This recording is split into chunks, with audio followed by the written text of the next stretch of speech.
देखिए हम लोग पढ़ने वाले हैं डेमोग्राफिक ट्रांजिशन थ्योरी, है ना।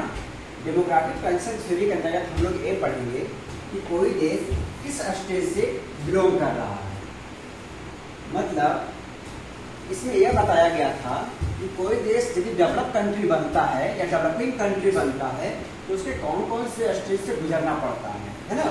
तो इसकी थ्योरी दिया था 1929 में, मतलब 1929 में वारेन थॉमसन जी ने दिया था, ठीक है ना। किसने दिया था? वारेन थॉमसन जी ने। उन्होंने बताया कि किसी भी देश के डेवलप होने के 4 स्टेज हैं और 5वां जो स्टेज होता है ना वो डेवलप तो होता है लेकिन वो डेवलप का स्टेबिलिटी नहीं हो पाती है। तो उन्होंने पूरे कंट्री को, पूरे दुनिया की कंट्री को ना उसने 5 कैटेगरी में बांटा है। तो पहला कैटेगरी जो उनका है, पहला स्टेज में कहते हैं कि वैसे देश जहाँ का इकोनॉमिक ग्रोथ काफी लो होती है, वहाँ का एजुकेशन रेशियो भी लो होता है ना। वहाँ का जो इनकम का सोर्स होता है वह पूरी तरह से या तो एनिमल पर डिपेंड होता है या तो फॉरेस्ट पर डिपेंड होता है। फॉरेस्ट प्रोडक्ट पर अपने लाइफ को जीवन यापन करते हैं। जैसे हम लोगों के यहाँ जो जनजाति लोग होते हैं ना, तो उसके अकॉर्डिंग वो जिंदगी जीता है। तो उसके पास यदि बच्चे जन्म लेते हैं तो बच्चे जन्म लेते तो भगवान भरोसे जीते हैं और ना उसके पास मेडिसिन होती है, ना ही उसके लिए कोई सुरक्षा हो पाता है। यदि बच्चे जी गए तो ठीक है, नहीं जिए तो भी ठीक है। इसलिए करके क्या होता है कि वहाँ का बर्थ रेट काफी ज्यादा होता है। लोग भगवान भरोसे बच्चे को जन्म देते हैं लेकिन क्लाइमेट के कारण, बीमारियों के कारण वो बच्चे बच नहीं पाते हैं। मतलब डेथ रेट भी उसका ज्यादा होता है और बर्थ रेट भी ज्यादा होता है, ठीक है ना। तो इस स्टेज में मान ले जाए कि हम किसी अकाउंट में जितना पैसा रखे हैं उतना पैसा हम निकाल लिए, तो उस अकाउंट का बैलेंस क्या हो जाएगा? फिक्स हो जाएगा, 0 हो जाएगी, है ना। तो यहाँ पर हम देखते हैं कि यहाँ पर पॉपुलेशन ग्रोथ क्या हो जाती है? नो पॉपुलेशन ग्रोथ होती है। मतलब ऐसे देश काफी पुअर कंट्री माना जाता है ना। उसकी जो इकोनॉमी है बिल्कुल फॉरेस्ट पे डिपेंड रहता है या तो ट्राइबल की तरह जिंदगी जिया जाता है। तो एक काफी पुअर कंट्री है। यहाँ पर पॉपुलेशन ग्रोथ जो होगा काफी लो होगा और हाई स्टेशनरी, मतलब कि एक फिक्स हो जाता है ना। काफी डेंजर जोन इसको माना जाता है, स्टेशनरी मतलब हो जाता है, वो फिक्स हो जाता है, ना ही पॉपुलेशन ग्रो करता है ना ही लो होता है, ठीक है ना। इसी को बोलते हैं हाई स्टेशनरी। अब हम देखते हैं स्टेज सेकेंड। स्टेज सेकेंड के अंतर्गत क्या होता है कि इसका मतलब यह है कि इस देश में कुछ जागरूकता उत्पन्न हुई है और वो आपने क्या किया है? बर्थ एजुकेशन रेशियो को बढ़ाया है, इनकम को बढ़ाया है, जिसके कारण क्या होता है कि बर्थ रेट हाई हो जाती है उसकी। बर्थ रेट हाई होने के कारण यह नहीं है कि मतलब कि ज्यादा बच्चे पैदा हो रहे हैं, इसका मतलब ये नहीं होता। बर्थ रेट हाई होने के कारण यहाँ पर यह है कि बच्चे पैदा तो हो रहे हैं लेकिन उसकी जो डेथ रेट है ना उसको कम कर दिया जाता है। डेथ रेट कम करने का कारण क्या है? वहां पर मेडिसिन का डेवलपमेंट हो चुका होगा।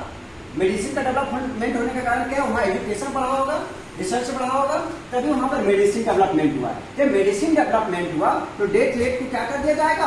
कम कर दिया जाएगा। जिससे हमारे यहाँ क्या हो रहा है कि हमारे यहाँ बच्चे जब कोई महिलाएं प्रेगनेंसी एडॉप्ट करती है तो क्या होता है? तो उसके मेडिसिन को दिया जाता है उसको, और जब तक वो बच्चे बर्थ नहीं लेते, जन्म नहीं लेते, तब तक उसको मेडिसिन पर रखा जाता है जिससे कि बच्चे को किस तरह का नुकसान ना हो।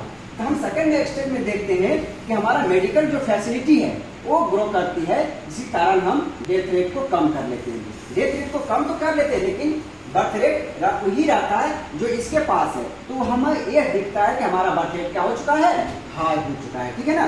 तो इस स्थिति में क्या होता है कि हमारी जनसंख्या बढ़ने लगती है और काफी बढ़ जाती है। कि ऐसी स्थिति में देश तो गरीब रहता है क्योंकि उसके पास सिर्फ मेडिकल फैसिलिटी बढ़ा है और फैसिलिटी नहीं बढ़ी है ना। लाइफ एक्सपेक्टेंसी नहीं बढ़ी है, तो उसका लाइफ फैसिलिटी नहीं बढ़ा है, सिर्फ मेडिकल फैसिलिटी बढ़ा है, जिसके कारण वह देश गरीब तो रहता है लेकिन उसके पास मेडिकल फैसिलिटी है। ऐसे देश में नाइगर आते हैं, चाड आते हैं, अफगानिस्तान आते हैं और कई सारे कंट्री आते हैं जो कि अफ्रीकन कंट्री के अंतर्गत आते हैं, ठीक है ना। तो इसमें आपका पॉपुलेशन क्या हो जाएगा? हाई पॉपुलेशन हो जाएगा। इसका मतलब है कि स्टेज फर्स्ट में जहां पॉपुलेशन लो था वहीं पर सेकेंड स्टेज में पॉपुलेशन हाई हो जाती है। अब हम आगे बढ़ते हैं तो आगे में क्या होता है कि अब एजुकेशन भी बढ़ा, एजुकेशन पर ये जो देश होगा या एजुकेशन पे भी ध्यान देगा। स्टेज थर्ड में वह देश आ जाते हैं जो अपने एजुकेशन पे भी ध्यान दे रहा है, इनकम ऑफ सोर्स पे भी ध्यान दे रहा है ना, सारे चीज पर धीरे धीरे ध्यान देना शुरू कर देता है। तो इसके जैसे देखिए फर्स्ट में क्या है, एक पुअर कंट्री माना जाता है, ये अंडर डेवलपिंग कंट्री माना जाता है। क्या माना जाता है? अंडर डेवलपिंग, मतलब डेवलपिंग है नहीं ये, मतलब डेवलपिंग की ओर जा रहा है, इसको अंडर डेवलपिंग कंट्री हम लिख सकते हैं। ये सब क्या है? Under developing country.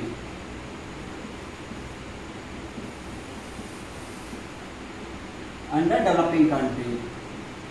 जबकि हम थर्ड स्टेज में जब जाते हैं तो थर्ड स्टेज में क्या है कि हमारा मेडिकल फैसिलिटी भी बढ़ रहा है ना, मेडिकल फैसिलिटी बढ़ रहा है, हमारा एजुकेशन रेशियो भी बढ़ेगा, है ना, हमारा एजुकेशन रेशियो बढ़ेगा।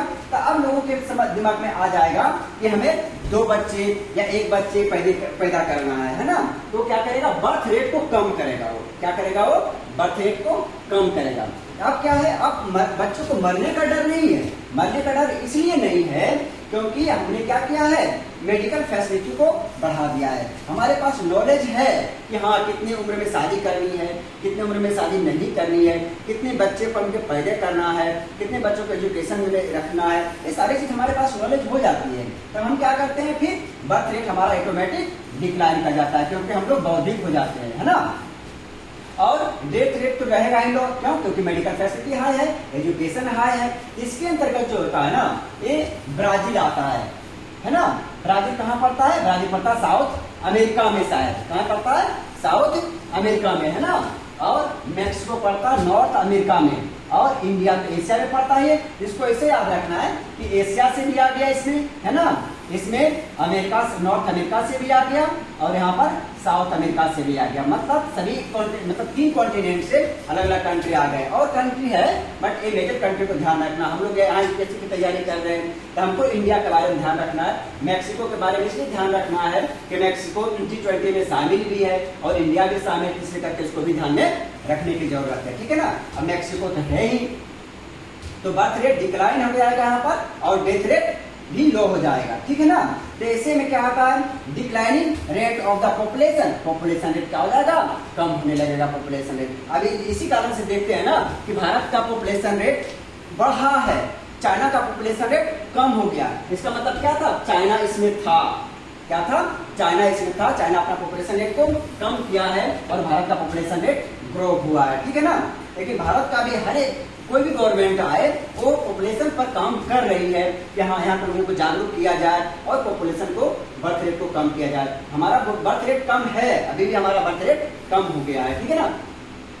अब हम स्टेज 4 में जाते हैं। स्टेज 4 में क्या होता है? स्टेज 4 में यहाँ पर हाईली मेडिकल फैसिलिटी रहेगा, यहाँ की इनकम भी हाई रहेगी लोगों को, है ना। अब लोग क्या करेंगे, यदि एजुकेशन दे रहा है तो बहुत हाई लेवल का एजुकेशन देगा वो अपने बच्चों को, ठीक है ना।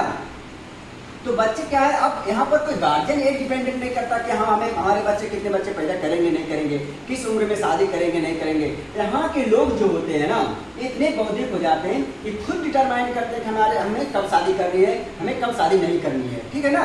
इतने बौद्धिक हो जाते हैं। यहाँ पर बर्थ रेट भी क्या हो जाता है? लो हो जाता है, बर्थ रेट भी लो हो जाता है और डेथ रेट भी लो हो जाता है, मतलब एक कांस्टेंट हो जाता है ना, क्या हो जाता है? कांस्टेंट हो जाता है। अब बताइए कि बर्थ रेट मान लो लो है और डेथ रेट भी लो है, तो जो बूढ़ा व्यक्ति वो मरता जाएगा तो नया बच्चा तो आ नहीं रहा उतना, है ना, बूढ़े को स्थान को लेकर के, तो क्या हो जाएगा? स्लो पॉपुलेशन ग्रोथ हो जाएगा। क्या हो जाएगा? स्लो पॉपुलेशन ग्रोथ होगा। ग्रोथ पॉपुलेशन ग्रोथ तो होगा ही होगा, लेकिन उसका रेट क्या हो जाएगा?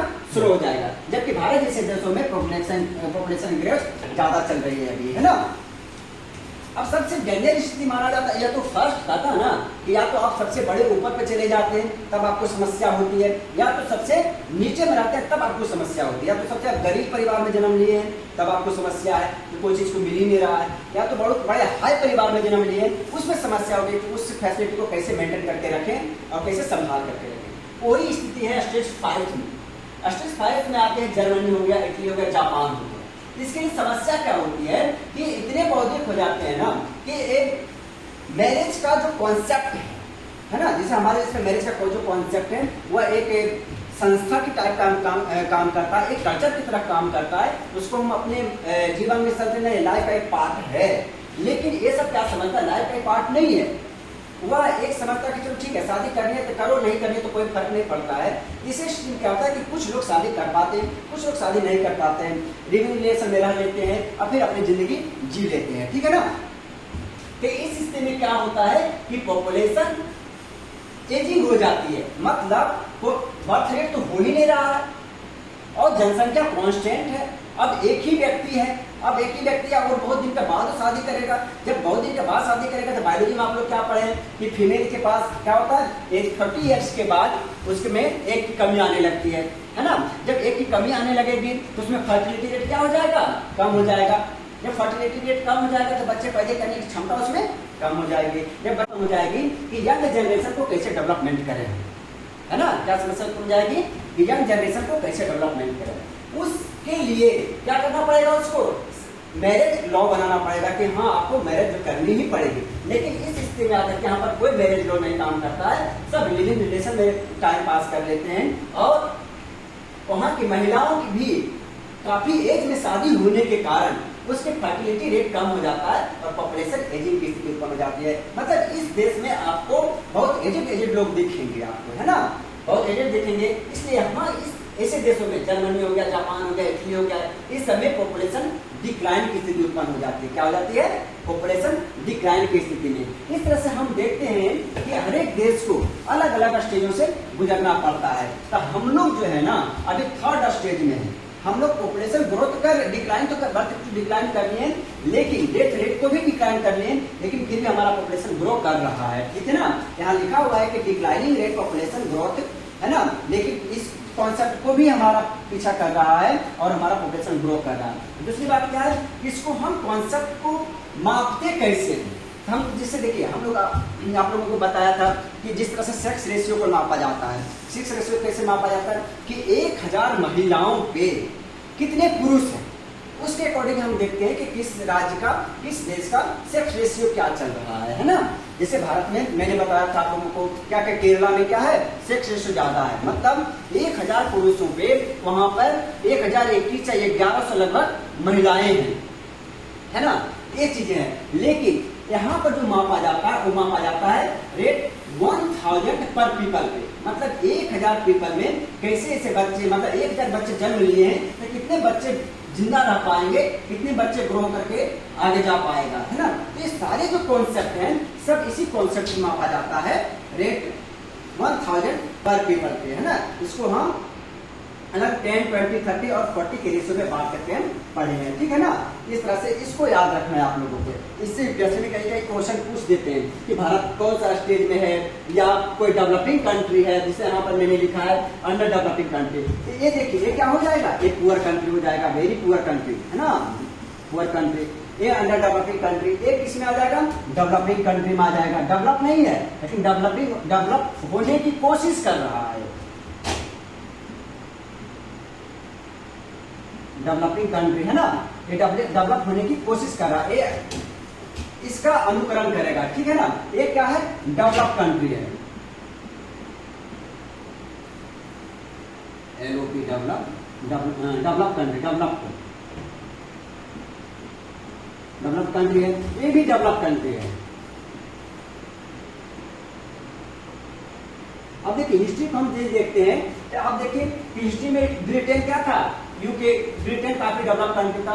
उस समय जापान ने ब्रिटेन को हराने की कोशिश किया था। इसका मतलब इसी से आप अनुमान लगा सकते हैं कि इसका जब जापान यूके को, मतलब ब्रिटेन को जब जापान हरा सकता है, इसका मतलब क्या था कि वह जापान जो था यूके से भी डेवलप था।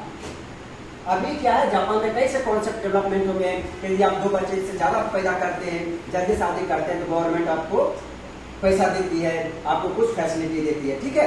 इस चीजों को आपको समझना है और इस चीजों को ध्यान में रखनी है। यूपीएससी के आंसर राइटिंग में आपको काफी मदद करेगा ये, है ना, ठीक है। और नेक्स्ट कॉन्सेप्ट हम अगले दिन बता देंगे, ठीक।